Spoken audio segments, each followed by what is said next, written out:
Tiffany Marshall at Tiff's Fit. What else? Is that it? That's your handle? That's my fit handle. Yeah. Do you want the world to know your private personal Instagram handle? I feel like a lot of people don't know. Tiffany Ann Marshall. Tiffany Ann Marshall. Yeah. Wow. Welcome. Thanks. Thanks for being here. Thank you for having me. Sorry for always awkwardly introducing this to everyone. I always just start with people's names. I don't know why. It's better than welcome, I think. So I just have always said their name. Yeah. Some people have had really cool names and they explain them. You don't. I do not. I have like the basic white We just name. have the basic white names. Yeah. That doesn't get much wider than this. You know, it is what it is. Yeah. Well, first of all, how are you? I'm good. Yeah. Living the dream. Are you living the dream? I worked a 10-hour bar shift last night, so I'm doing something. Oh, we're going to get into all your exciting new bar things and all that. So, Tiffany, you are a friend. Mm-hmm. You are a personal trainer. Yes. You are a fiance. Bling, bling. Bling. Oh, people who are only listening, she just pulled up the huge rock on her finger. But for those watching, congratulations. Thanks. I haven't gotten to see you since I don't think I've seen you since, or have I? Yeah, you have. I probably once, shouldn't I think. have Maybe admitted not. that. I might have seen you at the gym in passing. Maybe. When I was shooting there. But congrats. Thanks. Long time coming, but right? Was it everything? Was it everything? About time. Was it everything you thought it would be? Yeah, it was really sweet. It was in Steamboat where we started our little romance, and he did on top of the mountain after like half day of snowboarding. So I looked like a wreck, but it was like the sweetest thing ever. So did you have suspicions? He had told me that he had something else planned. So I was like, this is going to be so stupid if he doesn't propose to me in Steamboat, because that's like literally where, And so I was like, this is going to be a stupid. But then like the first day happened, he didn't do it. And I was like, okay. I was like, maybe he really did have something else planned. Because he was like, I really do have something else planned. Like, don't get your hopes up. And then we were snowboarding for like half the day. I'm like falling all over the place. And then I'm like sitting in the little, like on top of the mountain, there's a cabin or whatever. And I'm sitting there and we're just chilling. And then we're like, okay, let's go back out. I was like, all right, he's not doing it. Like the day's almost over, whatever. And then he's like, hey, come over here. I want you to see like this cliff area. And I'm like, okay. So we walked over there, and then he's like, we were taking pictures of ourselves, like selfies. And then he put the GoPro in the snow. And I was like, oh shit. I was like, it's about to go down. Yeah. and then he proposed, and I like don't remember what he said because I blacked out and was like crying. And yeah, it was really cute though. So his plan worked. It did. He got you. But he really did have something else planned. Yeah, like my friends were all in on it. Like he was going to take me out and then propose, and then all my friends are going to be there. But he was like, this was more special, which it was. That's amazing. So is that something y'all had like talked about? Because proposals now, like we're so far from the traditional, like, I mean, I don't even know that people are asking like girls' fathers for permission anymore, did. which I believe he did because he's great. Yeah. But like, you have been together long enough that y'all have talked about this, right? It's kind of, my understanding was we're living together. It's kind of assumed we're forever. We just haven't gone through the formality. So did y'all like talk about it? Have y'all talked about it a lot? Like, yes. Was it different experiencing it, or it didn't matter because when it happened, it just felt like magic? Anyway? So he bought the ring in July, and we went and looked at rings in August. Like he started designing the ring in July. We went and looked at rings to make sure I liked whatever in August. And then he didn't give me the ring until February. So he had the ring for quite some time. We were just really busy. And like, we talked about it. Obviously we kind of knew like, this is it, know? Right. So, for us, there was just a lot of things going on. So we just, but it did. He even said, he's like, I didn't think this was going to like feel any different, but it really does. He's like, now I can call you my fiance. And like, it's really special and like meaningful emotionally and stuff. So yeah. Yeah, there is, as much as people have their thoughts about like what marriage is, and it's just like a document ruining your lives legally. I don't believe that. There is just something special about that. And so I was super excited when I saw that. Yeah. So congrats. Thanks.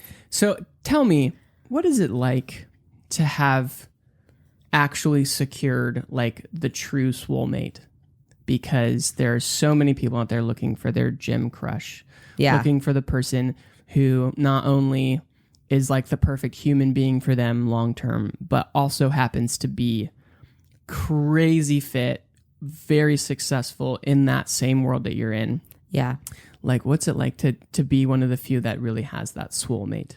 So it's funny because before him, I didn't date anyone in the fitness industry. Was that on purpose?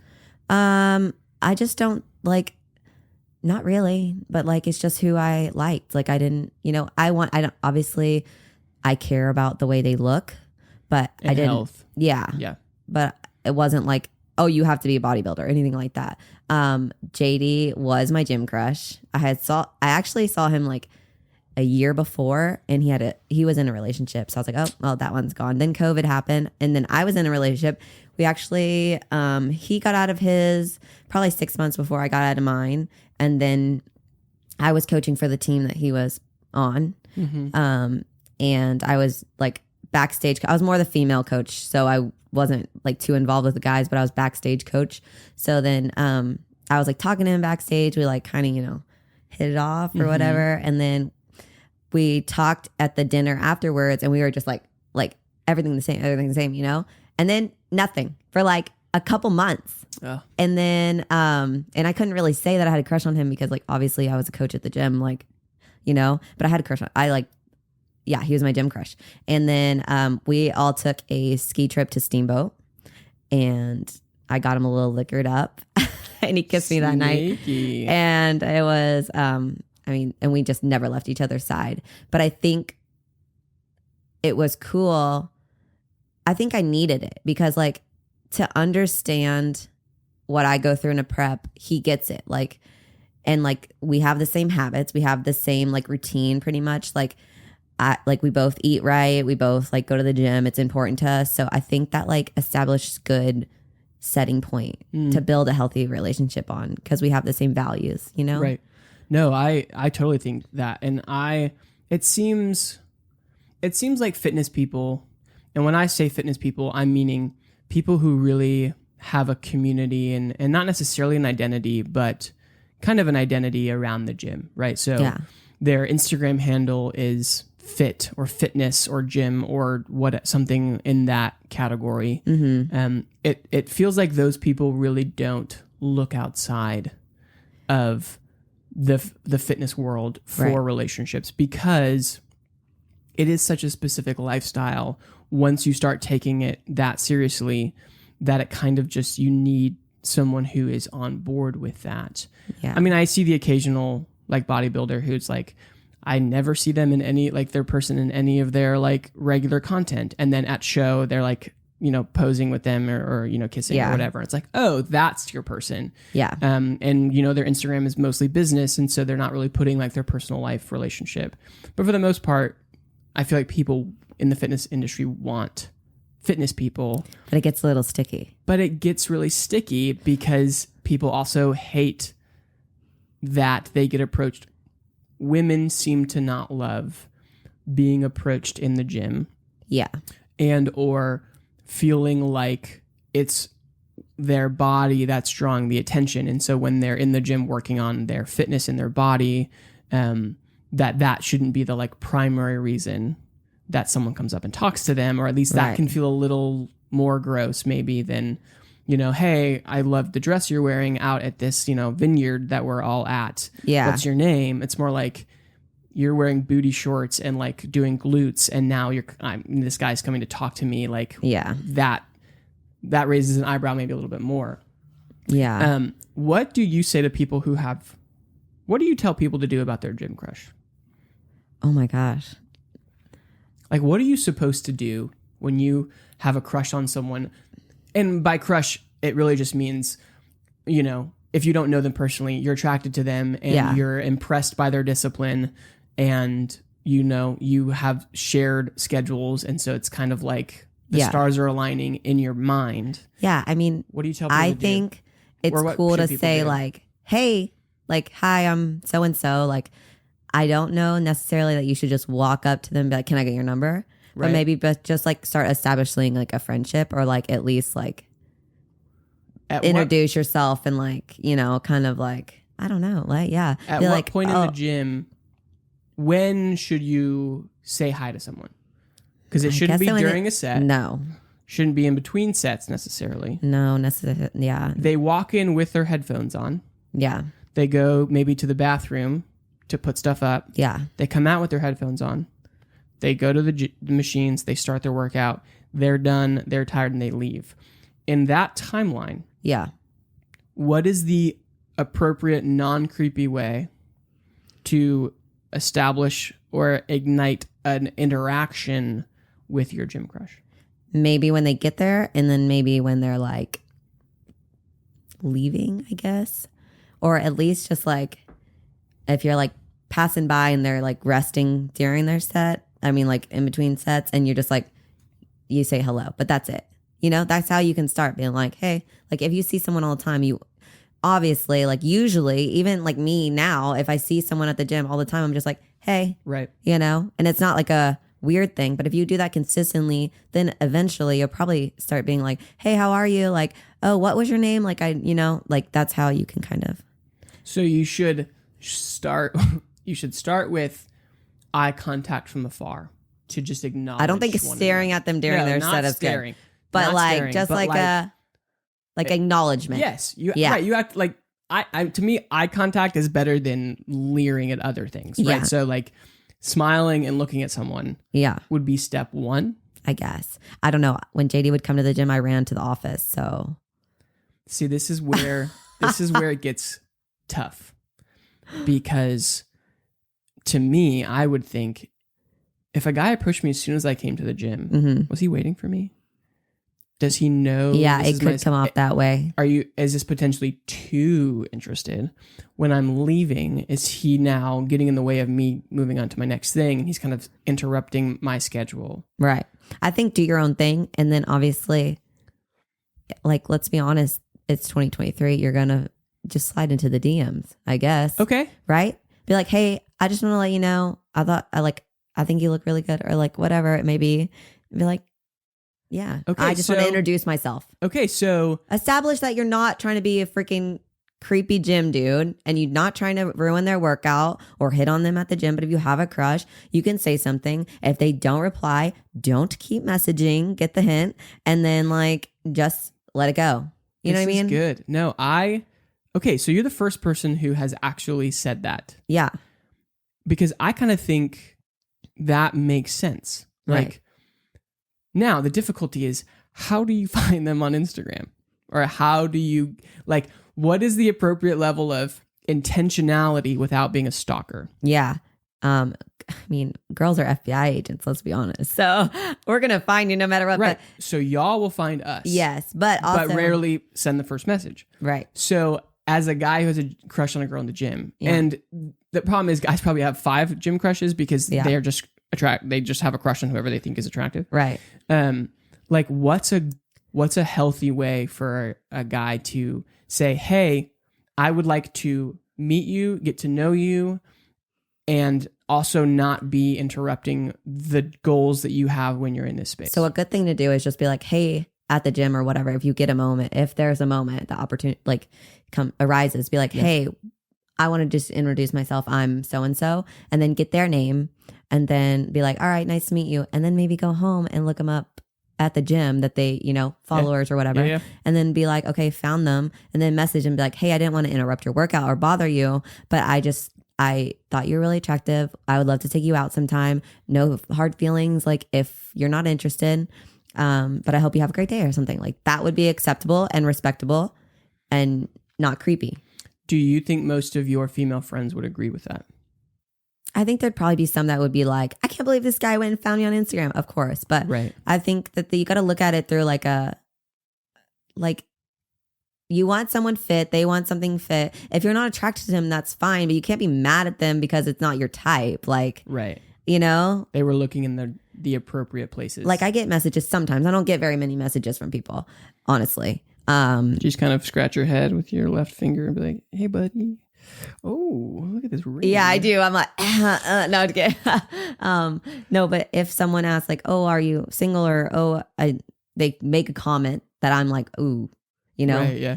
I'm like, oh, I'm sorry. I have a fiance, but I'm like flattered. Like, thank you. Or, you know, like I'm engaged. But I am not like, I don't think you're a creep because you messaged me. Now, if you're freaking being like super dirty or weird in the message, then I'm like, bro. Right, but that's objectively wrong no matter what. If you're actually interested in the your gym crush and you actually see potential in them, then make a nice gesture and let them know. If they refuse, at least you know. Is asking someone, are you single, a good first question? No. Okay. When would be the right time to ask that? Is it even a question you should ask? I think you need to ask. Or you just look at... Because there are some people who have their significant other nowhere to be found on their social media. Yeah. On purpose. For either marketing purposes, because they know that once men know that I have a boyfriend, they're going to stop liking my stuff. Yeah. So would you say it's probably never good to ask a girl if she's single? I don't think it's I don't think it's a good setup. Okay. I don't think I think if you are like, how are you doing? I just want to introduce myself. Like, would love to take you out sometime. Is a better setup than are you single?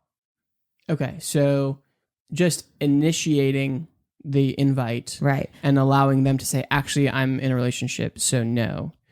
That's preferable to being like, hey, I was just curious if you're in a relationship or not. And if you're not. That would be okay to say, but I don't think the words, are you single? All right.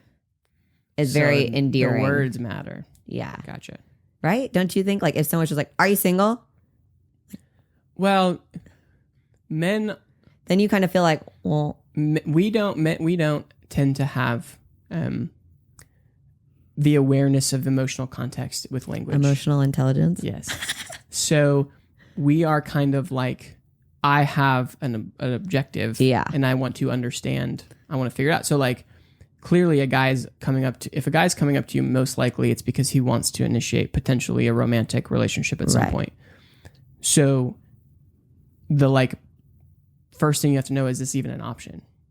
Right. So it's like, but you should care more about that person. My time. Right. Yeah. Which is right. So it's which I totally agree with. It's the balance of, I have a goal, which is to potentially take someone out on a date.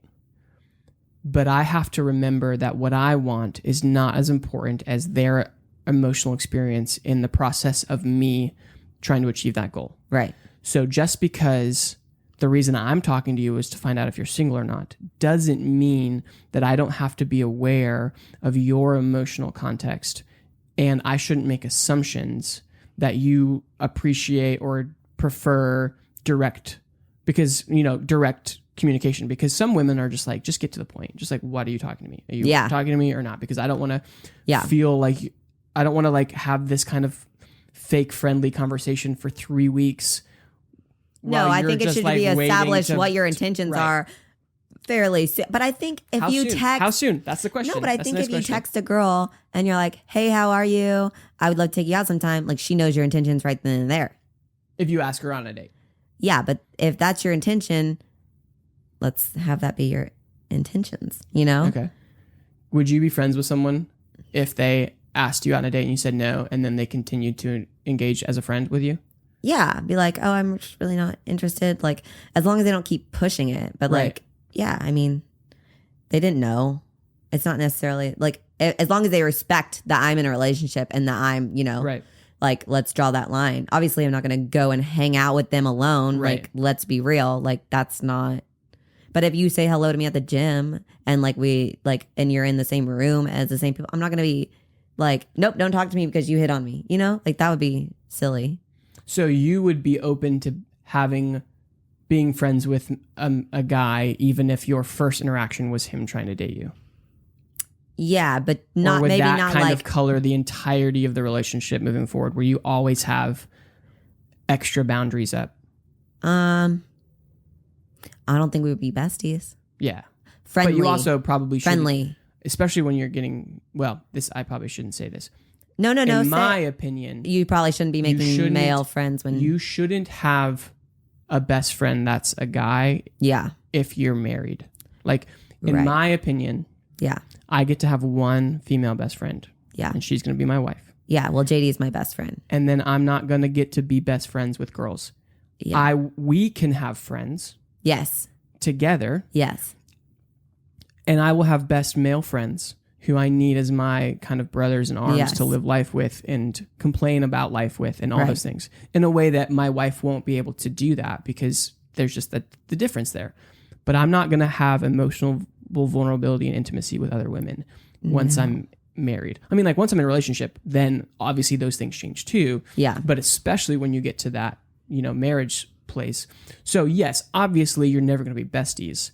But I guess the question is, if the initial interaction with someone is them trying to date you, will that just, for better or for worse, and whether or not you really mean for it to, just kind of color the whole friendship no matter what, at least for a while? I think maybe it will be in the back of your mind.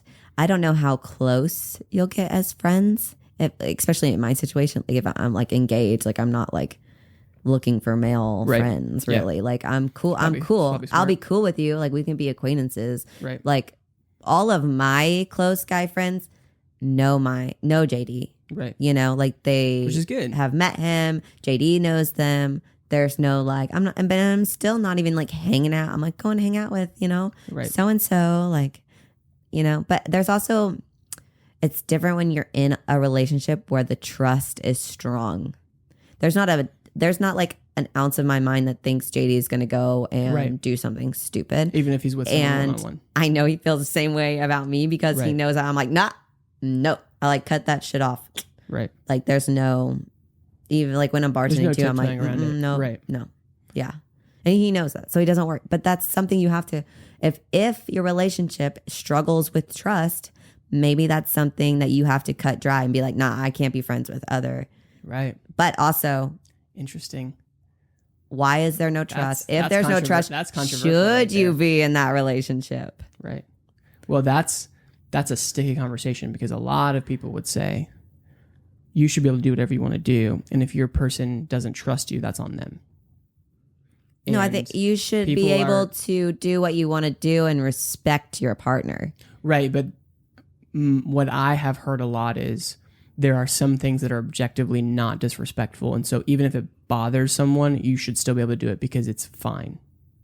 Like what? Can you give me an example? Yeah. So like, for like a girl going out with girlfriends to a club or a bar. Yeah. Like there's very much a cultural narrative of like that should be super fine and totally okay. And if her boyfriend has any sort of emotional issue with it, that's his own insecurity. That's his own problem.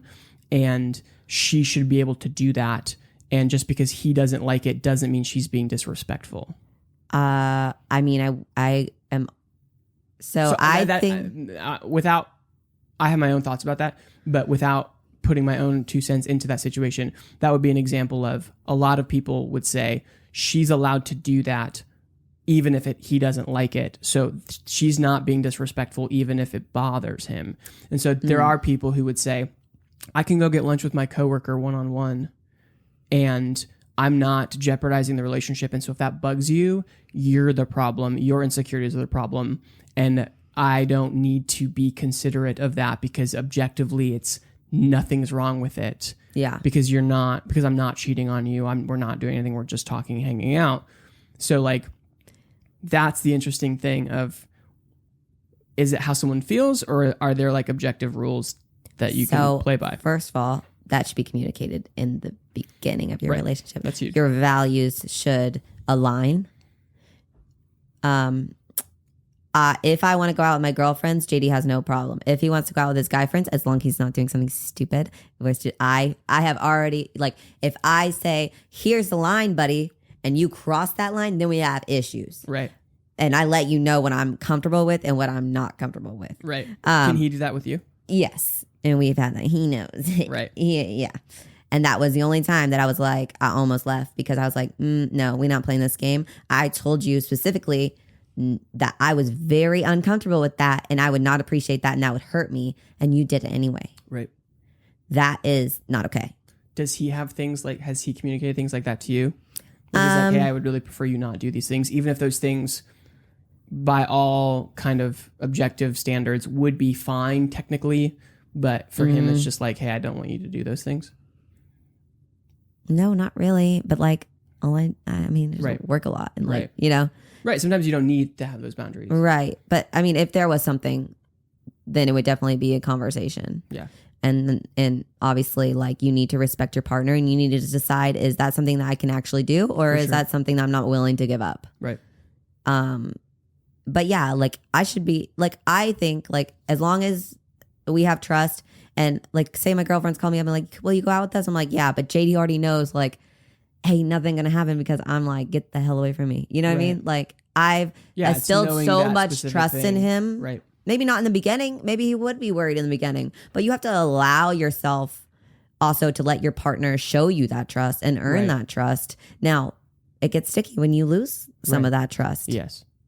That's when it gets a little different. Like, I had some issues after, you know, he broke my trust for a little while of like, well, can I trust you to do that without like, you know, because like, yeah.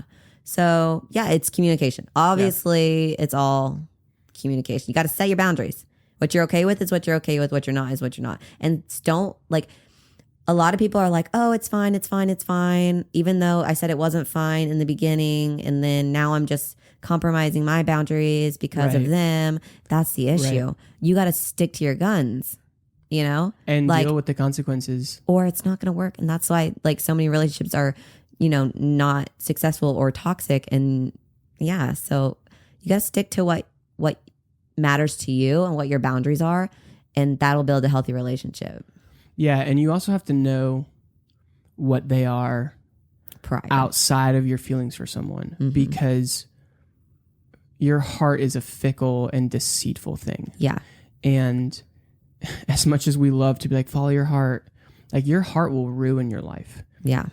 If it's totally disconnected from your mind, and if it's the one in the driver's seat at all times. Right. And so it's really important. I found it's really important to know what your boundaries are, at least in the non-negotiable department. Right. Before you step into a relationship with someone. Because then if you haven't thought about it, and then you're with someone that you really like, you will do everything you can to convince yourself that you're going to be okay with something. You create this image of them in your head. And then they don't live up, or they do something that compromises your own security or comfort level. And then you're faced with well, I didn't say anything about this at the beginning. And they've always been doing this thing. And I didn't bring up the fact that that would probably not be great. And now I am going to be the bad guy because I didn't communicate what I should have. And I've run into that previously where I did communicate, actually, which is the bane of my existence. I was very clear about, like, hey, if we get to this point in the relationship, this would not be something that I would be okay with. Right. Now, that thing I don't think is objectively wrong or bad, or you're a bad person for doing it. Right. But for me and what I want from my relationship, this thing, I want to be set apart. I want to be exclusive to us. And so if we get there, just so you know, I would need that to change. And you can decide whether or not that's something that you could give up. Is that a part of your identity? Because if it's a part of your identity, then for sure, we know now there's an expiration date. Right.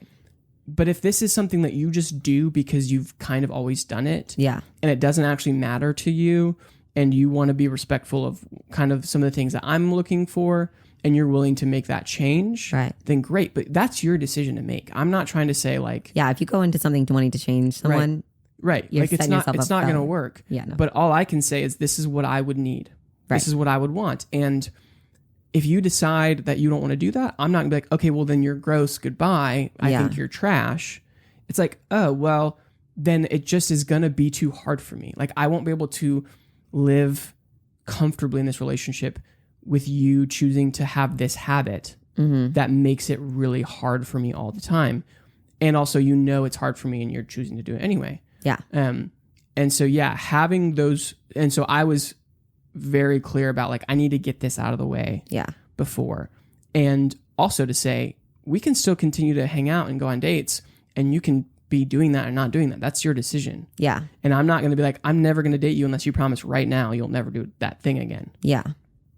I just want you to know. But are you setting yourself up for failure? It depends. Yeah. How willing is she to engage in the conversation about it? Yeah. Is she willing to take it seriously and be like, oh, I've never thought about it like that way. What you're saying now makes sense. I now kind of see that perspective. I maybe agree with that perspective now because of some more fundamental values we share, and I'm going to make some changes. And the thing that was hard for me is this specific thing. She was even like, yeah, I know I shouldn't do that. It's probably not good, but I find myself doing that kind of in moments of weakness. And I'm like, okay, so we're both on the same page about whether or not this is a good thing. Right. Like for the relationship. Right. Not like it's inherently a bad thing in general. It's fine to do. Yeah. But for me, it's just like, I wouldn't want my spouse doing that for sure. Yeah. But I wouldn't even want my like committed relationship to be doing that. Right. And she agreed with that on principle and did make some strides to be to meet me halfway, and then fell into temptation again, right? Like fell into the thing that she has always done, which is once again totally okay. Yeah. She should be able to do and live however she wants to live. Like there's no character judgment from me on my end. Yeah. But she can't get mad when you say, okay, well, I'm sorry, but I have to step away. And she can be hurt, but it's like, but it's responsibility versus, like me blaming her. And I'm not like saying, oh, you're lower because you did this thing. It's like, no, that's totally fine. It's just for me in my relationship, I want something a little bit different. And so you have to know those things, because otherwise, if I hadn't brought that up, then I would be the bad guy. Do you think you know all your boundaries? No. I feel like we learn them. There's some things that I don't know, because like there's going to be boundaries in marriage that I don't know about. Like I might be totally okay with things when I'm 10 years down the road into marriage that right now would like freak me out. Right. Because relationships change. But you have to have like But I have some clear understandings of what you want in a person. What I can't compromise on. And you also have to be really secure in who you are. And you have to be like, I feel like to get in a healthy relationship, you should probably be happy with yourself first, or at least like, confident in what you're doing. Yeah, I agree. That's so cliche, which is hard because it's like, love yourself before you can love anybody else. Yeah. But it's true, because you shouldn't count on someone else to make you happy. No, there is truth in that. Like no one else is going to fulfill you and sustain you. You can lean on your partner to help you through things. Of course, it's going to be back and forth through your whole relationship. Right. But they should not be the only reason why you live and why you the only thing that brings you happiness. I get that we should like love ourselves. Right. Where I maybe have a little bit of a different approach is in I think people take this, I need to love myself and be fully formed and good without you. Mm-hmm. They take that to a place of not allowing someone else to love them well. True. Yeah. And they say, I don't need you because I'm totally by myself, completely fine and good. Yeah. And while I understand that there's a healthy amount of I can't be codependent. My emotions cannot depend on you 100%. Yeah. I have found, at least for me, that feeling needed is one of the most rewarding and motivating things in my relationship. And so for my person to say, hey, Dave, I need this from you. Yeah. I am going to let you know where I'm hurting and how you can help heal, be a part of the healing process. Right. That is huge. And so when someone takes their self-love so far to the point of being like, I don't need you. Yeah. That's really defeating, because we all want to be, in some ways, feel needed and feel wanted. And so, yes, you should not be codependent on your person, because that's unfair to them and it's not healthy for you. Right. And your emotional joy should not be like absolutely connected to the status of your relationship. Right. Like you need to have security outside of those things, but not to the point of making you unavailable. Right. And vulnerable, and like, you're going to be weak at times. Let someone love you well. Let someone be there for you, because it's not just good for you. It feels so overwhelmingly good to be able to love someone you love and know that you're helping them. Like, I won't talk about my last relationship, but like, I have experienced genuine, like, when you're the person I care more about than anything, what brings me joy is to know how I can make things better for you. Right. Like, not to keep this relationship going, not because I think I need to do this so that you don't break up with me and leave me. Right. I have a genuine joy that comes from serving and loving you well. Yeah. And if you tell me you don't need that from me, that hurts. Yeah. That hurts. That just doesn't, that's not just like defeating. That actually is painful. Yeah. I think that's different than being like, hey, like, I am okay with being by myself, but you make me better, or I want you to be in my life forever. And I've developed that like love, and like, of course, like, want to be with you, and I want to love you, and I want you to love me. Like, of course, it would be shattering if something happened where you like that your partner left you. Right. But it shouldn't be like, I can't live, you know?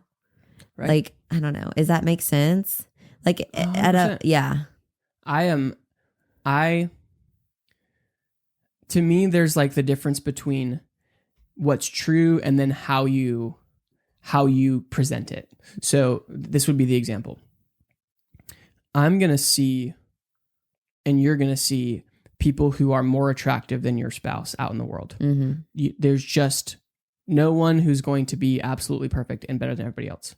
So we're going to live our lives where no matter who we're with, we're going to see people who are better looking, more talented, whatever, out in the world. That's true. We know that's true. But it doesn't mean that I'm going to be like, well, because it's true that that person's super beautiful, I'm going to, when I see them, be like, oh my gosh, like, babe, look, isn't she so beautiful? Like, that's not good. No. That's not healthy.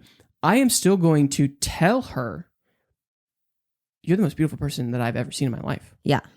Because that's how I feel about her. Right. And just because something's true doesn't mean that I'm going to let that color the way that I treat her. Right. Like if she's, like, oh, well, this actress is so beautiful, don't you think? I'm like, yeah, I think she's really great, but I still think you're the most beautiful person. Yeah. And I get that there's nuance and somebody like, oh my God, that's so annoying, like whatever. But the idea of being, just because that's true doesn't mean I'm just going to be like, well, technically it's true, so I'm just going to remove all emotional context. I'm still going to treat you like you are. Well, because it's more than just what your looks are, right? Right. Like, and so in the same way, yes, technically you should not be emotionally codependent on someone. Right. But you should love them in a way that makes them feel like they can't live without you. Yeah. So it's like, it's not technically true, but the way you make them feel and the way you treat them stirs that up in them so that they feel like they are necessary to you. Yes. Not in a obligation like, oh, I have to. Yeah. But like, the person that I love most in the world, they love me the most. And so I have an emotional duty to them because I love them. And that is actually motivating to me. Not like kids who are like, I have to do my chores, otherwise I get in trouble. Right? Like we want, I think that level of like dependence is healthy, right? In the context of, but you're not actually like, your life's not actually ruined if I'm mad at you for a day. Like, I think there's a difference of like I can't live without you. And then like, if something were to happen, like of course it would be soul crushing. Of course there would be time where you're just like, feel like you're sad and you're emotional and everything. But like, but you would be able to eventually. You can go through the grief, you can go through everything, but you know in the back of your mind, like, this is going to be like the shittiest time of my life. And I feel really sad, depressed, whatever it may be. But I will make it through. It might take a long time, but I will make it through. You know what I mean? That's the difference. Is it shouldn't be like, I will literally, you know, if I don't have you. I don't think I need to say it. But like, if you're not here, I don't want to. That is not fair to your partner either. Or everyone else in your life. Right. Right. Like you I think that's what the difference is between like, I need you and like, I need you. Right. Yeah. Yes, exactly. Yeah. Inflection. That little my acting skills coming out. Look at that. Well, that's a perfect transition. First of all, this always happens where we start a conversation about relationships and then we just talk for forever about that. And it's like never on topic, but it is so relevant. So other things, first of all, so for people who have been listening or who know, like I always want this to be a dialogue and I always send questions to you and you send questions to me. So I want this to go back and forth. So also interrupt me at any time and be like, hey, I have this thing or I'm going to get your opinion. But one of the questions I have for you is, I don't know, maybe people know this about you. They don't. But you, before you were in the bodybuilding world. They definitely don't know this. You were pursuing a career in acting. Yeah. So when you were like out in California, like taking classes, like trying to do it the real way. Yeah. What in the world happened? Okay. So nobody really knows this at all because all 7 people now do. So, well, thank God no more. No, okay. So when I was 18, I really wanted to do acting. Like I took a theater class in high school and I was like in love with it. And then I started taking acting classes in Austin. And I was like, I freaking want to do this. Like, you know, small town girl, big dreams, LA, Hollywood, whatever. That's the classic story. And so I moved out there. I also wanted to get out of my small town, you know, like Cedar Park was not big when I was growing up. I wanted to go experience life, whatever it may be. So I grew out. I literally moved out there not knowing a soul. And I moved into some little like pool house thing and I made it, whatever. I was working a serving job just like every other person that wants to be an actor in Hollywood. And I think the reason I wasn't successful in acting is because I didn't believe in myself. Because I would get anxiety to go to auditions or I just wouldn't apply myself because I was like, well, if I don't try, like if I don't go, I can't fail. And then I don't, you know, and then when I would go, like I would get really bad, like stage fright. And I don't know. Yeah. Sometimes I miss, I'm like, ooh, what if I would have done that, you know? But like, obviously can't dwell on it, but like, I still like to do that stuff, like acting and stuff. But, I moved out there. I was obviously just working, kind of like experiencing life, and it was kind of a culture shock. And I had gotten out of a relationship to move to California, which was really sad for me because I really cared about that person at the time. And when I moved out there, I just don't think I was over it. Yeah. And I was sad, and I partied a lot, and I gained some weight. Like the most weight I've ever gained in my life. And a lot of people don't ever know that I like gained weight. I probably gained like 25 pounds. I was like close to 140. And if you know me, I stay around like 125-ish mostly. But obviously I didn't have any muscle then because I wasn't like a fitness girl. Right. I'd done like competitive cheerleading growing up or whatever, but no like gym stuff, real gym stuff. So I gained a crap ton of weight. I was sad. I was drinking. And, you know, living that LA life, not like alcoholic, but like just, you know, I was young. I was 21. Right. Yeah. And I moved back home and my family checked me real quick about my weight gain, which it was sad at the time. I like cried about it. But then I was like, all right, screw this. Like, so my 22nd birthday, I had a party or whatever, had fun. The next day I started working on myself mentally. And then I started my diet. And then a month after exactly, I was like, it's time to start in the gym. And ever since that day, I haven't stopped. Wow. And that's what transferred me into fitness. And I moved back to LA and I was in a better mindset, but I just don't think I believed in myself again enough, which is okay. but I fell in love with fitness. So obviously it's also something else I wanted to pursue. Right. So you're, don't want to call it a failure, but you're kind of the outcome of your, attempt at the acting world. Right. Is what led you into fitness, because that was kind of the way that you were going to combat the challenges that you were facing and kind of the consequences of what had come from the decisions that you had made. Yeah. So you got back, we're like, I need to work on myself. I need to kind of get some stuff together. Yeah. And then you ended up in fitness. When did it go, I need to, lose weight and just get back into a mental and physical health shape that I want to be in, to I want to go on stage and call myself a bodybuilder and really do this thing at a professional kind of elite level? Okay. So I always, obviously I grew up cheerleading, like competitive cheerleading. So I always loved the idea of doing something, and I saw bikini and I was like, oh, I want to do that. I want to do that. I want to do that. I want to do that. And then one day I was like, I'm gonna do that. And I got a coach, and I wanted to see if I could push myself to that next level, because I had already had the consistency of working out for years. And I was like, I want to take it up a notch. And I was like, how do I do that? I was like, I'll do a bikini show, And I was like, that was it for me. And then I did it, and I was like, I freaking did that. Like, I thought, like you said, like a lot of people say they only want to do one. I only wanted to do one. And then I liked the structure of my life. I liked how it challenged me. I think it made me a better person all around. And it was for me. It was something that I was doing for me. So that's when I fell in love with bodybuilding. Yeah. I think I just like to push myself and that's why I did it. Let me ask you a question before we get too far away from it. Yeah. Have you ever tried to do acting? Because I know you do a lot of you photographer a lot of actors and stuff that are like for headshots and stuff. Yeah. So yes. So I am a theater kid. Yeah. I grew up in doing all the plays and musicals, all that stuff. I love performing. I love being on stage.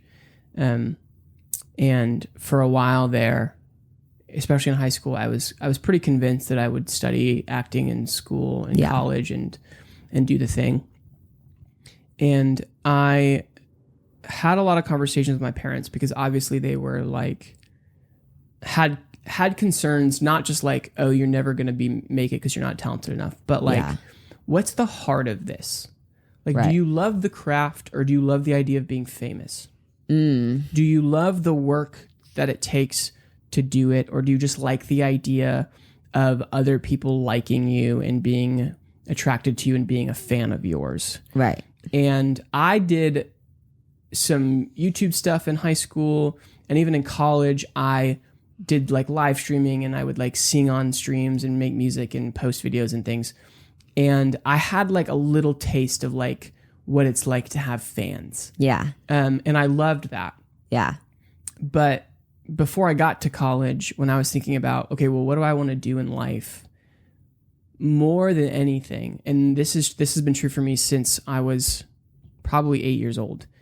More than anything else in life, I want to be a husband and I want to be a dad. Yeah. Like, and not only do I want to be those things, I want to be good at them. Yeah. I want to be available to them. Right. And so I was like, let's say I make it. Let's say I, like, of the tiny percentage of people who make it in the performing world. Yeah. Let's say I do it. Mm-hmm. What does that mean? That means that I would be working evenings, working weekends, being on stage a bunch and not available to my family, traveling probably a lot for long periods of time. How would I cultivate a really healthy marriage doing that? Especially if she's not in the industry too. Right. I don't want my kids to grow up with a nanny as 90% of their like elementary and young, childhood experiences. Like, I want to be there. I want my wife to be there. Like, those are things that I'm thinking about now. Even at 16 and 17. Yeah, that's like, crazy. Those are things that I knew I wanted because my parents were that way. I had that experience. And also I had older siblings and I had a lot of wisdom. I have an overflow of wisdom from my family that has greatly benefited my life. And so those conversations were happening. It's not like, hey, yeah, you could maybe make it, but like, would it be conducive to what you want when you're 90 years old and you're thinking back at your life? Mm-hmm. What's going to be the most important thing to you? And it's not going to be professional success. And so even though I didn't want to do that, I decided I wasn't going to pick a school where I studied theater. Yeah. I was going to say, you know what? I have this set of skills from a public speaking perspective. I'm good on stage. I'm able to do those things. But it's not going to be where I try to make a living. Because I would rather guarantee that I'm able to do the things that really will matter the most to me later. Yeah. And even though those things aren't here yet, I trust that they will be there, and I want to be prepared for them, because even if I'm not married right now, I can still love my wife well right now by the decisions that I make. That's, I feel like, a lot of people don't think about that. I don't think I was thinking about that.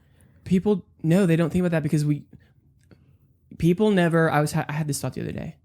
People never think big until tragedy strikes. Yeah. And that's really hard. And I think it's not what makes me different, because I don't really think that I'm like different or in any sort of serious way. But, for a lot of people, it's like they don't think about spiritual things until they lose someone. Right. They don't think about existential concepts until the diagnosis comes in. Yeah. They don't think about how their decisions might be affecting their life until a doctor's visit, where it's like, actually the things that you've been doing in your 20s will affect you. Like we don't think about big picture stuff until we're faced with really big picture negatives. Yeah. And so we don't make decisions about big picture things. We don't look at our small decisions and think 5 years down the line. Right. Because we don't, it's just not natural. And so, I got a lot of flack for like not smoking weed in high school. Yeah. I got the like, oh, you're super judgmental, like Christian boy who just thinks he's better than us. Yeah. But also just like, oh, we're all doing it. Why aren't you doing it? Right. And my thought was always, because no matter how many times I get away with it, if there's one time I don't get away with it, it shapes your life. I'm not going to be sitting in the back of the cop car being like, worth it. Yeah. Like those 10 times were worth the one time. And so I'm actually going to think about now the one negative that would actually be way worse. And I'm going to let that affect my decisions today. And even though people look at me and say, oh, Dave, you're so serious and you read into things way too much. And oh my gosh, if we go out and spend, $40 at dinner tonight, it's not going to be the end of the world. Yeah, I know. I could do that. But I want to build a habit. Yeah. That I don't ever do that, so that I could buy a house someday. Right. So that I could provide for a family someday. Like, and it might make me weird that when you say, hey, why don't you like go out on Friday nights and do things? And I say, because I'm saving up for diapers. Like that feels over dramatic and like, oh my gosh, like calm down. Like but it makes you happy. It's what you want in life. But at some point I will experience the reward from that. Yeah. I'm going to sit across a dinner table with someone someday, hopefully. And she's going to ask like, how do you spend your money? Mm-hmm. And I'm going to say, I spend my money with my family in mind. And I don't have them yet, but doesn't mean I'm not going to prepare, because I think that will be a much better gift that I could give to my person someday than just being happy, satisfying the kind of desires of my heart right now. Yeah. And so I tend to think big picture about everything all the time, and it's emotionally overwhelming for me. Yeah. And at times I wish I wasn't like that. I wish I could kind of just cut loose, go with the flow, kind of just be chill. Yeah, but sometimes I wish I was more like you. But I have found more people in their brokenness come to me with questions than when they're having good times. Yeah. And that for me is a sign of like, okay, if people, when they're really needing like real help, are coming to me, that's a sign at least that I might be doing something well. Right. And they might see that in me and say, hey, like, I know that, you're not all these, you don't go and do all these other things everyone else is doing. And I know that's weird, but now I'm kind of seeing maybe why, and I would love to learn more. And it's not that I'm like this guru of all people's like, who are like coming to me at their worst and I'm just like fixing their problems. No, I'm very bad at living out the self-proclaimed lifestyle that I want to live. Yeah. But I'm trying to every day. And when I fail, I'm going to like work on being better rather than just giving myself the excuse of like, I'm young, I'm in my 20s, I'm not married yet, I don't need to be thinking about kids yet, I can be spending money on whatever I want. Right. It's like, actually, I'd rather be spending my money on things that allow my time to be used best. And what I care about time-wise is with people that I love. And so now it's with family, going on vacations, spending time with them, being able to travel to go see them as they're kind of spread out. And when I'm, a father or a husband someday, if that happens, we'll be able to go do the things, and I won't be like, hey, I gotta like work 60 hours a week so I can afford to for all y'all to eat. Yeah. It's like, I actually was thinking about y'all when I was 23. Yeah. And it was weird then, and it was hard to put up with now. And I was that weird, like overly emotional, overly obsessed with marriage guy at 23. But now like I'm actually able to do these things really well. And those are the people that I want to be proud of me. I don't care about the people at 23. Like I want my wife someday to be like, heck yeah. Yeah. Like you were thinking about your kids when you were young. That's awesome. And that praise will be infinitely worth more than having avoided the like weird judgment from my friends for like not doing some of the things that they were doing. Yeah. Same thing transfers into fitness though. Into bodybuilding too. They're like, why are you doing this? What do you mean you can't eat? What do you mean you can't drink with us? Why won't you drink? Just have a drink. It's just one drink. It's no big deal. It's no big deal. It's no big deal. And you're like, no, it's not the lifestyle I want. It's not going to help me with the goals in the future. And like, that's to be a good, physique competitor, you have to set those things aside. But that's with anybody's goals on anything. You have to be reaching for something else, like something bigger. And you have to make sacrifices. And what people are not good at a lot of people are not good at doing is making sacrifices. We talked about this earlier, is like, oh, I want to do this. I want to do that. I want to do that. And you're like, do you actually want to do that? Or are you just saying that because you're not actually willing to make any changes or sacrifices for that thing? Yeah, it's like you can tell me what you believe, but I don't really need you to tell me. Because your actions I will look at how you're living. Yeah. I will look at the decisions you've made. And a recent situation for me really opened my eyes to like, you told me a lot of things, like you said a lot of the right things, and you kind of made me feel like we were on the same page. Mm-hmm. And yet the decisions that you made are not aligned with what you said. And if I have to pick between what is really true, it's your actions. Actions speak louder than words. Right. And so you can say all day what you want, how you think about me, what you feel about me, but how you treat me is infinitely more true than what you say. Now, you can know that, oh, shoot, I'm making decisions that I don't like, and you can wrestle with that. And that's helpful. It's helpful when you're like, I'm sorry, I don't want to be doing this. I wish I wasn't like this, right? Like that's helpful. And there's relationship growth that can happen there. But at some point, you have to admit, this is just not true for you. Like you're just not in this like you say you are. Yeah. So you can either own that and work on fixing that rather than making excuses for the decisions you've made, even though they are the only things that stand as absolute truth in this situation. Right. And yeah, I can only imagine.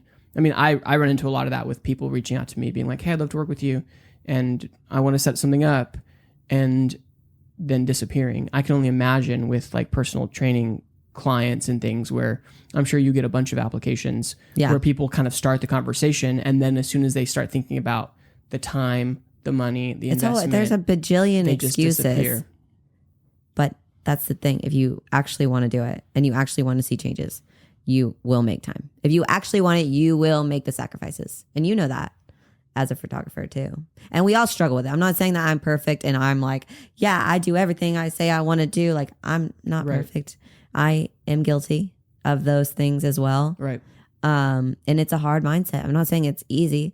I'm not saying you're going to get it day one, but making small actions turn into the big goal, you know? Right. And when you run into consequences, what's your response?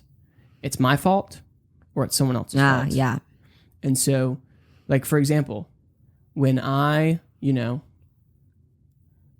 and even like, let's just take fitness, for example. If I'm dieting and I mess up and I eat something I'm not supposed to, and then I get to my end of my goal and I'm not where I want to be. Yeah. I can either decide to say, yeah, that was on me. Like, I made the decision to eat something I didn't want to eat. Yeah. And that's my responsibility to take. Or I can say, that's a stupid program. Someone lied to me about this supplement. Like, they sold this thing for me and it's not real. It's not true. Yeah. And so the difference is, where do you place responsibility when you run into like failure? And if you're always looking to put the blame on other people or other things, like, I don't have time for this, because it's like, no, you just have to decide that Netflix was more important to you. You just have to own that. Yeah. Like, when someone says like, I don't have time for that, a lot of times what they're really saying is, within the time I've allotted to do other stuff, that's already filled. Mm-hmm. And they have not even considered the things that they are just automatically giving themselves time for. Yeah. Which is time on their phone. Yep. Extra sleep that they don't need on top of what's healthy for like them to function correctly. Yeah. Nights out. Right. Like TV time. Like, they're not thinking 24 hours. No. They're thinking, well, within the 6 hours a day that I'm not working, but I'm free before I need my 3-hour wind down time. Yeah. That 6 hours is full. And so in their mind, they are busy because they do have stuff that's full. It's like, yeah, because you're not even letting yourself go to making sacrifices. Right. You're only going to so much as what is still convenient. Yeah. And the thing that I'm telling you, or the thing that I'm offering you, is better for you, but it requires sacrifice. Right. It means you have to give up something that you like. Mm-hmm. So now you have to decide, which thing do you want more? Yeah. And your decisions will tell you that, because you'll either sacrifice the thing or you won't. And I get it's hard and you'll fail. It's your response to that failure. You take responsibility and say, oh, shoot, I shouldn't have watched Netflix.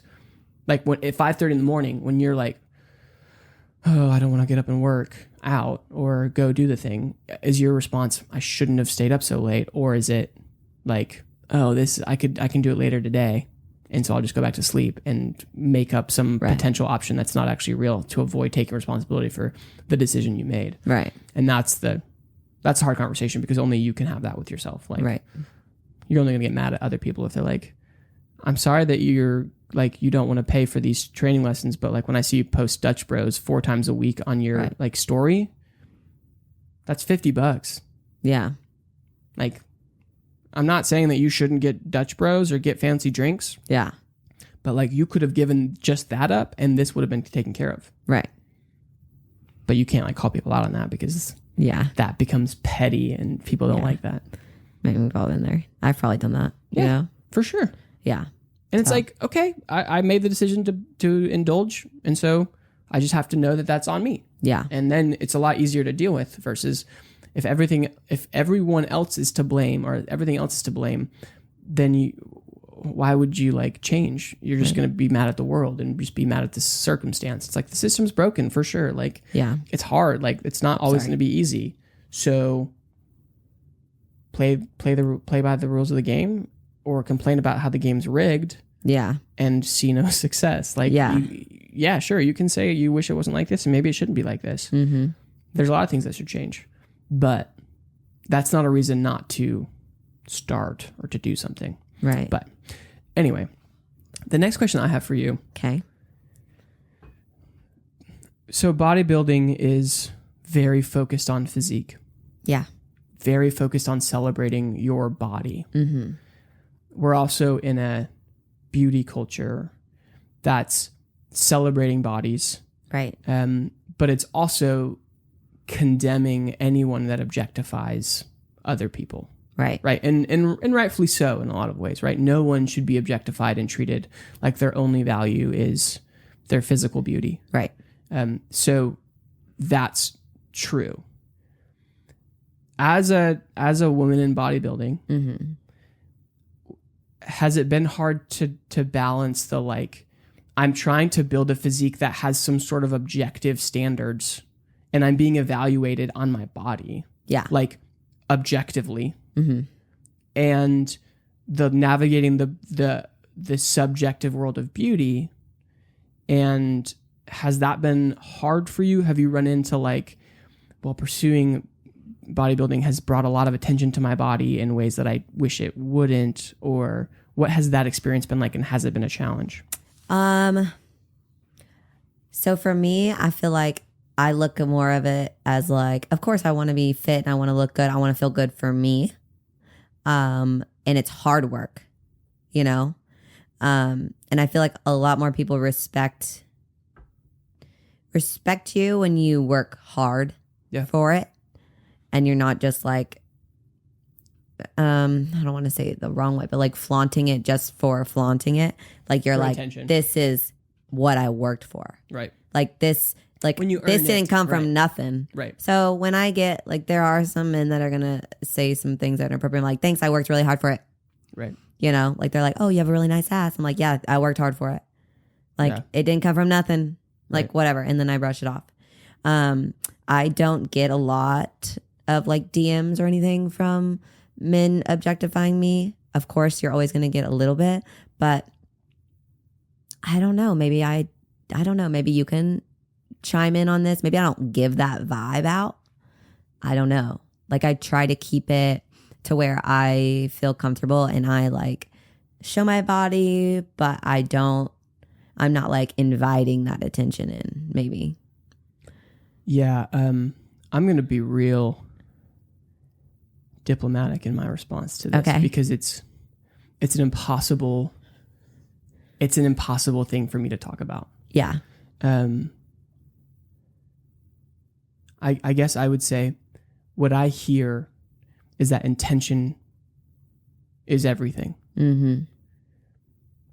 And so two women could post the identical version of a photo mm-hmm.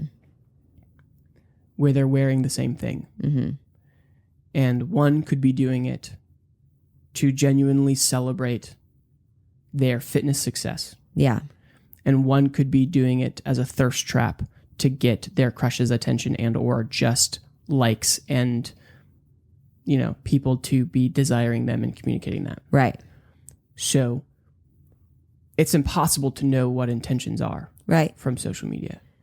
And so we, as a culture, have leaned into stereotypes. Right. Have leaned into, oh, well, this type of thing kind of probably means more they're looking for attention versus truly celebrating. Right. And so especially as a guy, it feels impossible to know. Yeah. Like you know, 90% of women that I know that I follow who are gym people are posting pictures of their butt. Yeah. Like they are standing in a way that makes their butt look good. Yeah. They're wearing clothing that seems to highlight their aesthetic and curves. Yeah. And they're posting that. Yeah. And I'm like, what's the right response? Right. Like, objectification and devaluing someone is objectively wrong. Yeah. So that's bad. Right. I get that.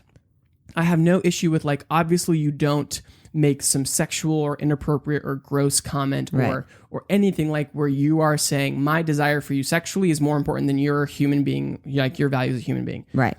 That's clear. What's difficult is this nuance of like, do you want me to look at your butt? Yeah. Do you want me to like it? Right. Do you want me to like it as a man who's attracted to women? Right. Do you want me to appreciate you as a athlete? Right. And I'm like, I don't know what the right response is, because I think my guess is that people want to be sexually attractive. Right. Because why else is it 90% butt pics? Yeah. Right? Like, and so I'm really trying not to be like, oh, well, I think any girl that's posting her butt online is looking for attention. Yeah. But it's like, at some point, I don't know what the intention is. Right. Is my assumption that it's always self-love? Like, it's always just for me? Because in my mind, I've kind of been like, if something's just for you, why are you posting it? Why are you posting it? Yeah. We love to be loved. Right. And there should be a healthy amount of like celebration and friends hyping each other up, and like that's all good. I get that. For me, it's this line of, I want to be celebrated for my beauty. I want to be uplifted. I want to be celebrated for my like athletic success, and I want people to appreciate what I'm doing. But I also don't want to be objectified, and I don't want to be harassed. Like, I get that. That's for sure. Yeah. I just don't know how to interpret intention, because I see the memes all the time about thirst traps and how girls do it on purpose. Yeah. But to ever say you're doing that for attention is immediately, no, I'm not. You gotta be honest with yourself. And so it's not I've learned, like, as a man, especially online, it is not my place to ever talk about it. There's no way for me to be like, oh, you're doing that to get my attention because you might want me to talk to you. Right. I can never make that assumption. Yeah. I'm not allowed to. It's dangerous for me, even if some people might be doing it. Right. Even if someone might be walking past me multiple times to try to get my attention with their whatever. Yeah. I can never assume that. Right. Because no matter how many times I might be right, the one time I'm wrong means it doesn't matter. I have now crossed a boundary and been disrespectful, and I won't let myself do that to the best of my ability. Right. And so it's hard. Yeah. In the fitness world to be like, how do I celebrate you? Right. And not come off as and to not come off as inappropriate or lusting after you, but also to not be generic and the like, you look good. Yeah. Because that's not really meaningful or specific. And, you know, so I'm learning, and I'm asking everyone this question, because it's like this feels like all the tension, because it's like, you really hate when guys are gross, for sure. Yes. But like the things that guys are gross about, you know what they are. Right. And you're leaning into still doing that thing because you don't think that their grossness should stop you from doing that.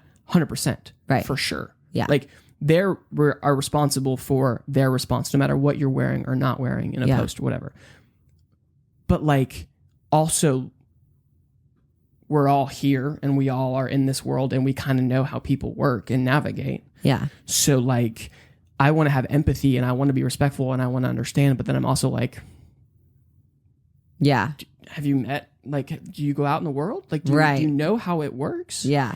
And I think you kind of, as a woman, it's sad, but you have to accept that if you post certain content, you're going to, unfortunately, get some kind of crude response. Or even what I'm wearing. Like, I bartend.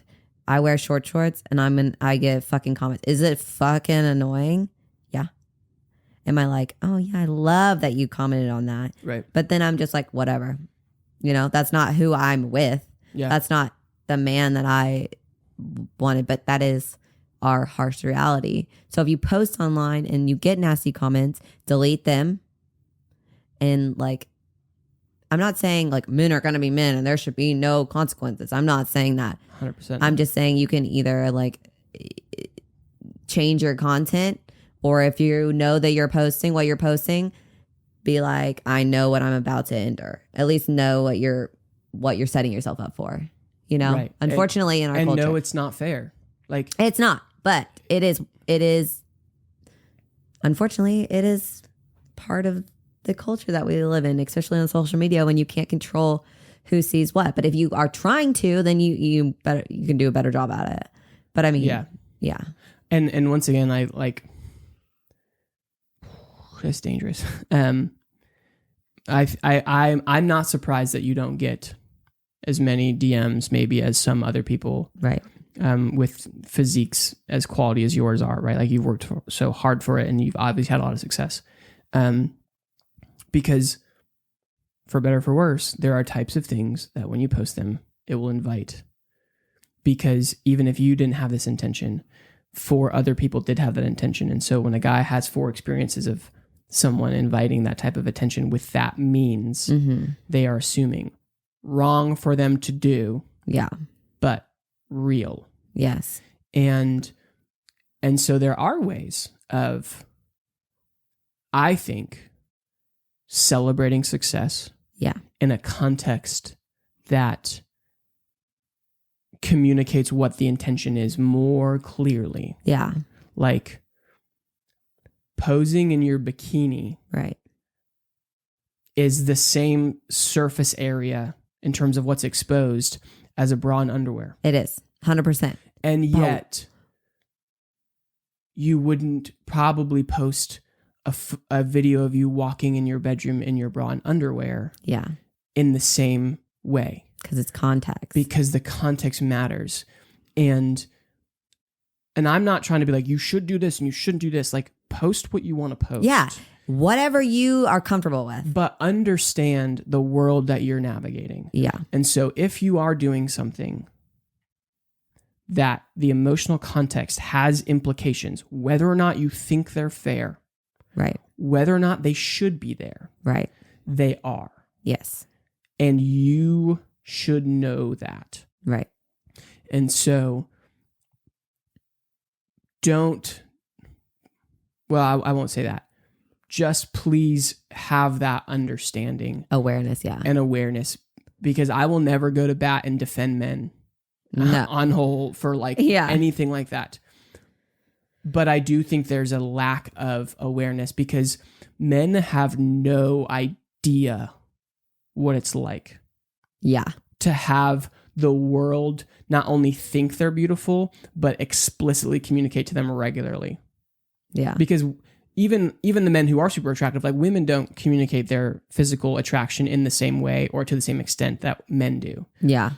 So men have no idea that it could ever get annoying to be celebrated for your beauty. Right. Men have no idea that it would ever start to feel gross and feel belittling and feel like your only value is in your looks. Right. They don't get that. Like we've never had that experience. Most men that I know have never had a woman approach them and be like, I think you're attractive. Can I talk to you? Yeah. Or, hey, you got a fat ass. Right. Or, yeah. Right. And honestly, a lot of men would love to be complimented in the way that they compliment women. Of course. So not to say that they should be doing that, but there is an awareness that's just not there. Yeah. So not that you should have empathy for these gross trolls, but you should understand the context that they're navigating in and also know what triggers that type of response versus not. Once again, they are still 100% responsible for how they behave and what they say. And what you wear does not mean they have a right to say anything. Right. And that's absolutely true. Yeah. Like walking into a gas station is like hell for me. And most women. Yeah. You're just like, I just want to look like the most bitchiest girl in the world. And people are like, why do you look so mean? I'm like, I mean, I'm not saying, oh, I'm so beautiful. I'm not saying that, but like, it is like so uncomfortable for me to just want to wear a pair of shorts and somebody comment on me when I'm walking into the gas station just trying to get a drink. I understand that I'm wearing shorts, but like doesn't give you the right to sit there and make crude comments at me. Right. Does it happen? Yeah. Do I know it's going to happen? Right. Probably. Is it freaking annoying? Yeah. Yeah. And I know we've been talking about this a lot. And for people who have listened to multiple episodes, I keep bringing this same conversation up. So my apologies. But the reason that I want to know and I want to have this conversation is that I want to navigate it correctly. Yeah. My stomach's going to growl through this whole thing. That's fine. Is it going to pick up? No, you're okay. Great. I want to know what I can do better. Like I would rather fumble through being uncomfortable talking about it and asking ignorant questions and someone being like, no, Dave, like that's bad. Or no, you shouldn't say that. Or, oh, you probably should say this. I would rather fumble through and have people who actually know what they're talking about, who have the lived experience you have, tell me, hey, this is probably smart to do. This is probably smart not to do. Yeah. So that I'm learning. Right. Rather than being like, well, I'll just like decide that my view of like how to compliment people is good. Yeah. And just do that. And then when I disrespect people, be like, oh, sorry. Yeah. And not change. Right. And especially in this world of fitness and, you know, building physical beauty. And I don't mean like beauty in like a objective model way of like what the world says, but like beauty of like I'm building a beautiful version of myself that I'm proud of and feel good in, whatever size or aesthetic that might be. Right. If your goal is to do that, it would be very hard if you didn't have people cheering you on. Yeah. So like as a man, how do I celebrate and cheer on the women in my life who are pursuing that, whether or not they're bodybuilders or just in general? Yeah. In a way that's actually helpful, where they feel like they have success in their goals, but who don't feel objectified. Yeah. And it's like, am I only allowed to physically compliment my significant other because that's the only relationship that has the context where they know I'm not just objectifying them? Yeah. Maybe so in some sense. Maybe there's some specific maybe there's, compliments that are reserved for your person. Totally understand that. That makes sense. But at the same time, like, I want to be effective. And especially as a photographer, someone who's a part of trying to help people feel their own beauty. Yeah. And experience it. Not just know that other people think they're beautiful. Yeah. But like, how do I get to experience my own beauty by looking at myself in a new way? Like that's my goal with what I do. Right. And so I also want to help people. I also want to know how to navigate the conversation too, and not just the art. I think you do a good job of it though, of like knowing that there's boundary, but being like, hey, like, I want you to know that you're like a beautiful person and that you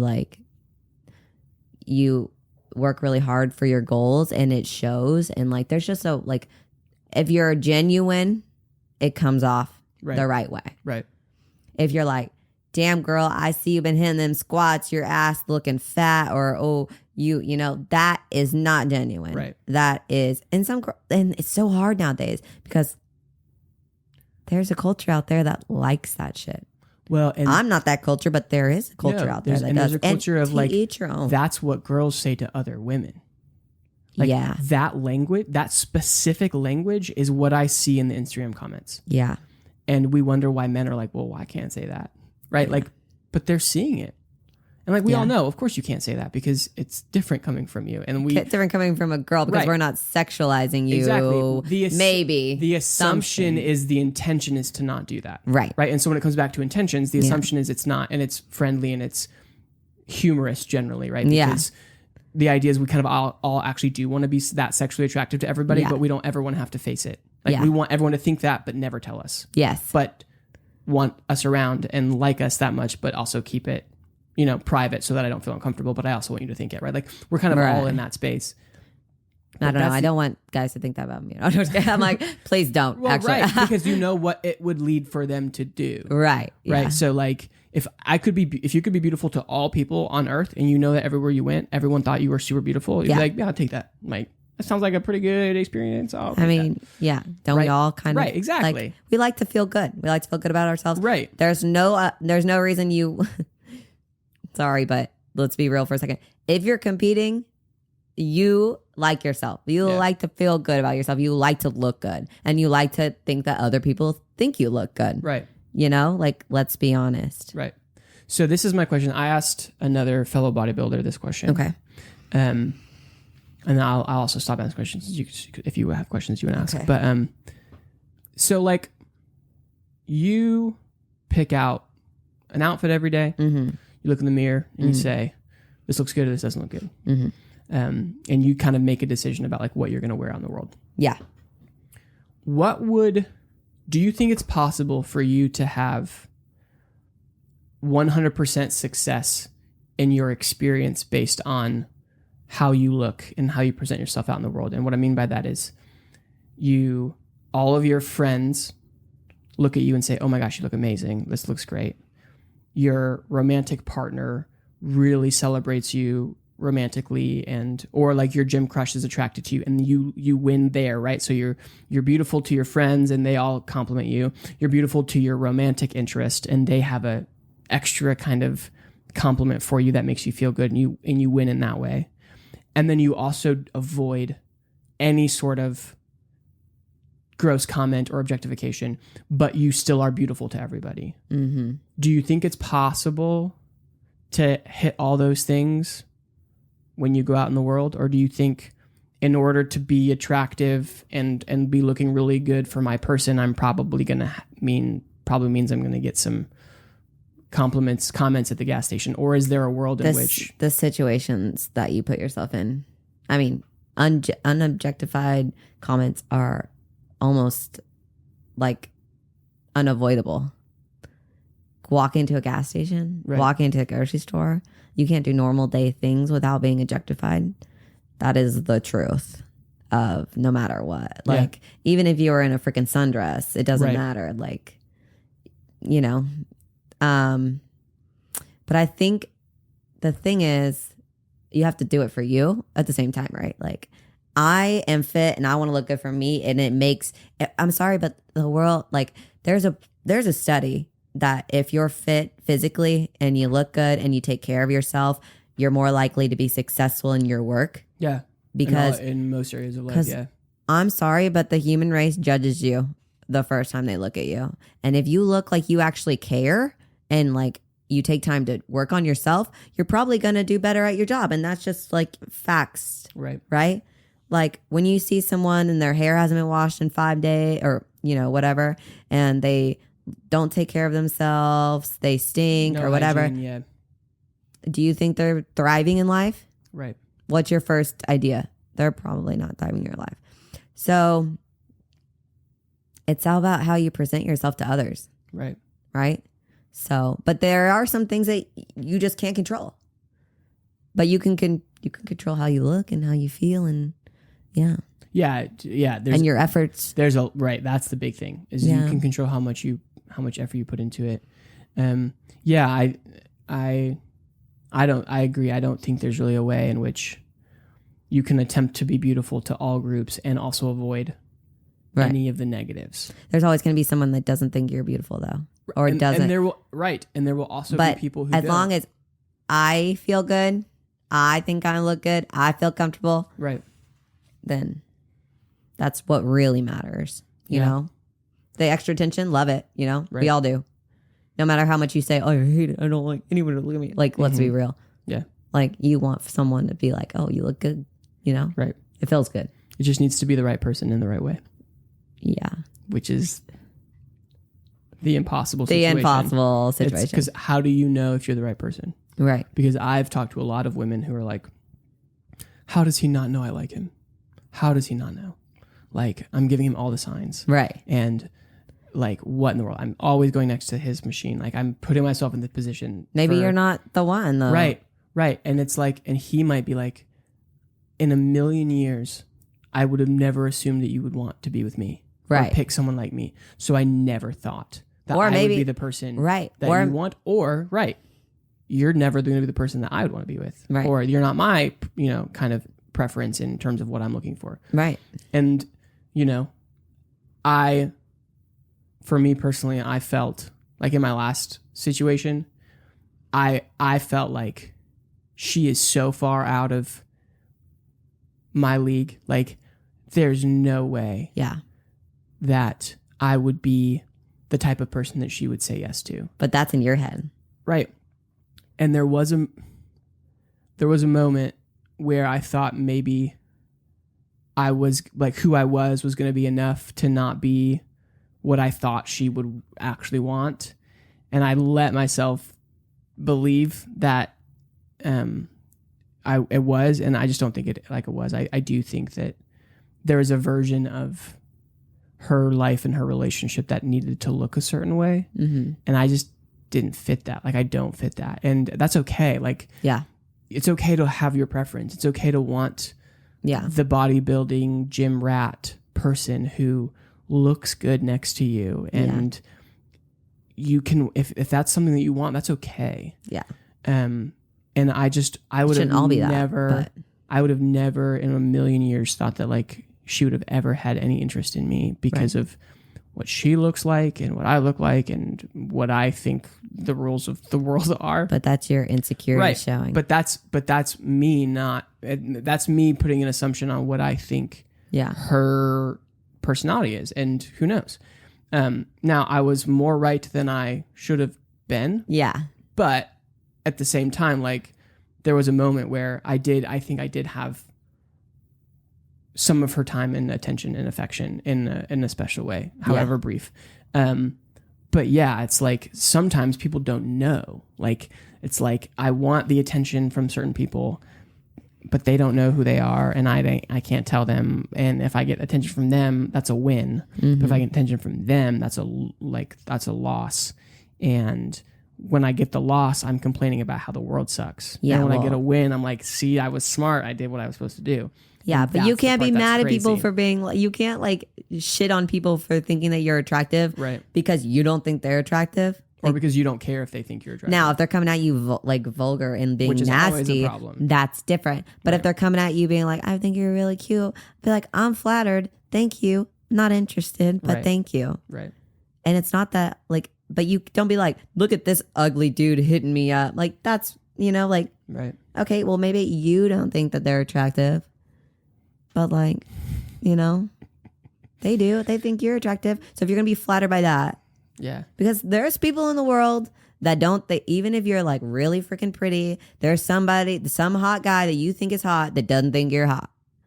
And the vice versa, Yeah, it's a crazy world. It is what it is. You're not everybody's cup of tea. Amen. You might be a shot of tequila. There you go. It's just important to know that you're the shot before you get shot. Or they take the shot. Otherwise, it's a mess. Because then you're like, what happened? I thought I was the tea. You're like, you're a shot, dude. Tomorrow morning, we're past that.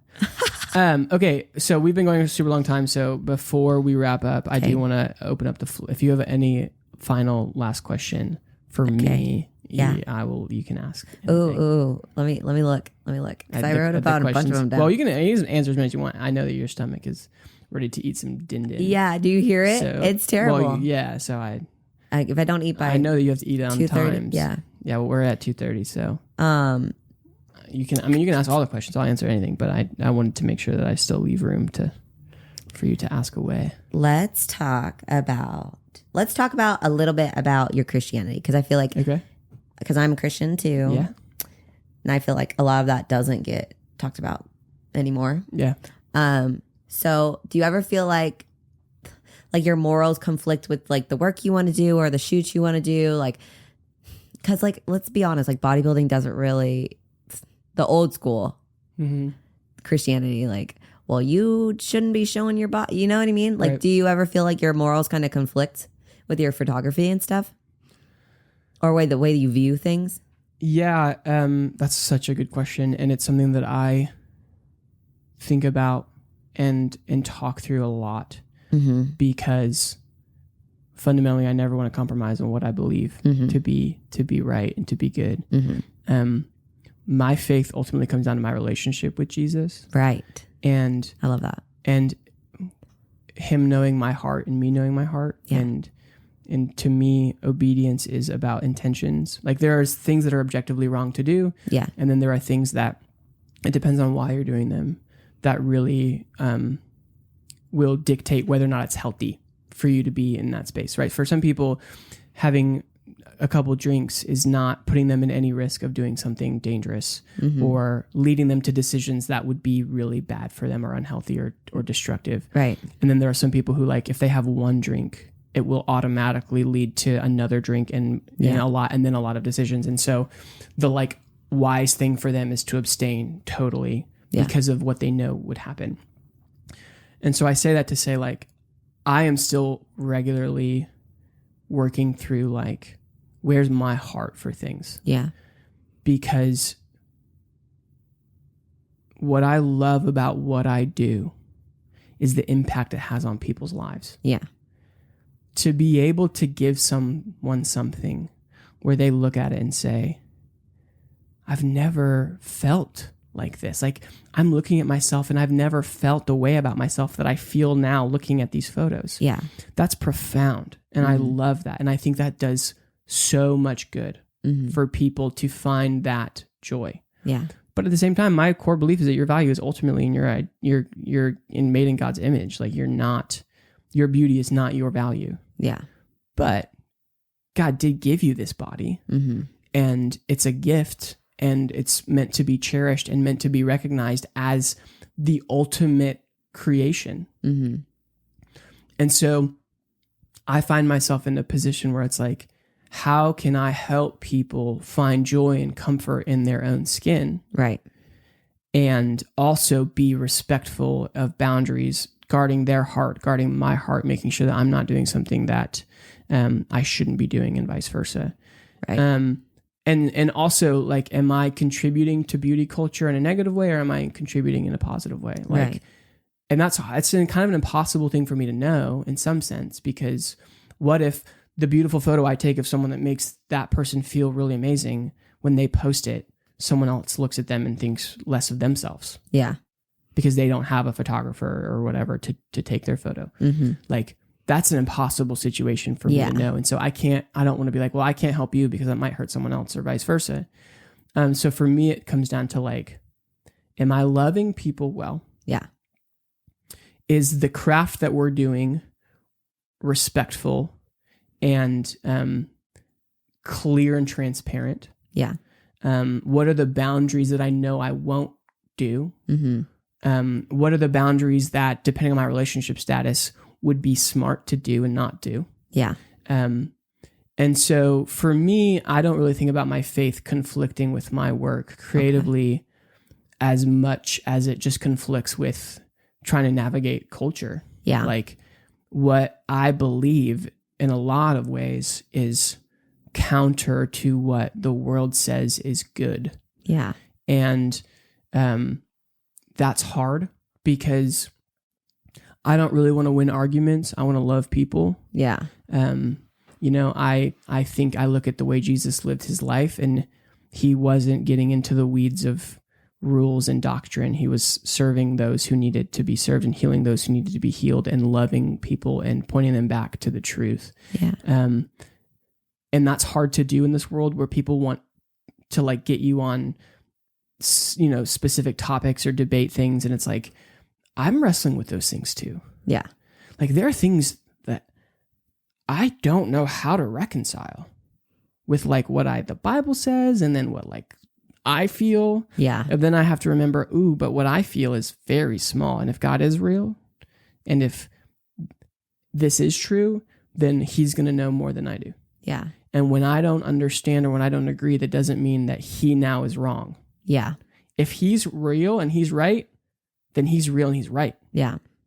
I don't get to say, well, my morality disagrees with what you're saying, and so now you don't exist, or now I don't listen to you because I disagree. Yeah. Well, then what I'm saying is I'm God. Like, my version of morality is more important. And I can just I could never let myself get there. Like, if it's true, it's true, and I have to submit to it. And if it's not true, it's not true at all. And then I don't live by it in any sense. Yeah. I'm getting a little preachy here. And so for me, I'll kind of wrap up with, when it comes to creative process, it's all about trust for me. Yeah. Do I know that the person I'm working with trusts in my intentions, in my approach? Are boundaries clear? Is everything transparent in what we're going to be doing and not going to be doing? And that's what matters the most. Am I loving the person well? When I show up to a shoot, the first thing I'm thinking is not, how do I get amazing photos to add to my portfolio so that I'm awesome and more people want to work with me? Yeah. My first thought is always, there's a human being who said yes to trusting me with their image and likeness. And that human being has insecurities, fears, concerns, and potential doubts about themselves. Yeah. And the last thing I want to do is contribute to making any of those things greater. Yeah. And what I want to do is give them an experience in this space that's super positive, that's super encouraging, that's super celebrating. And if we get great photos, great. But if we don't, even if you don't like the photos, at least you had a positive experience. Right. Versus only caring about the photos and forgetting that human being on the other side of the camera has feelings and has real life experiences that I might be triggering based on how I treat them. Right. And so, and that's all because of my faith. Like, my faith is why I live the way I live. It's why I have the character that I have. And it's why I make decisions about how to treat people and how to love people. And absolutely, I fail in every attempt often. Right. Like, I am sure I have been disrespectful or not as patient or not as kind, or I have not communicated as well, or I've asked someone to pose in a way that made them feel uncomfortable, or suggested a wardrobe that maybe they weren't comfortable in. Yeah.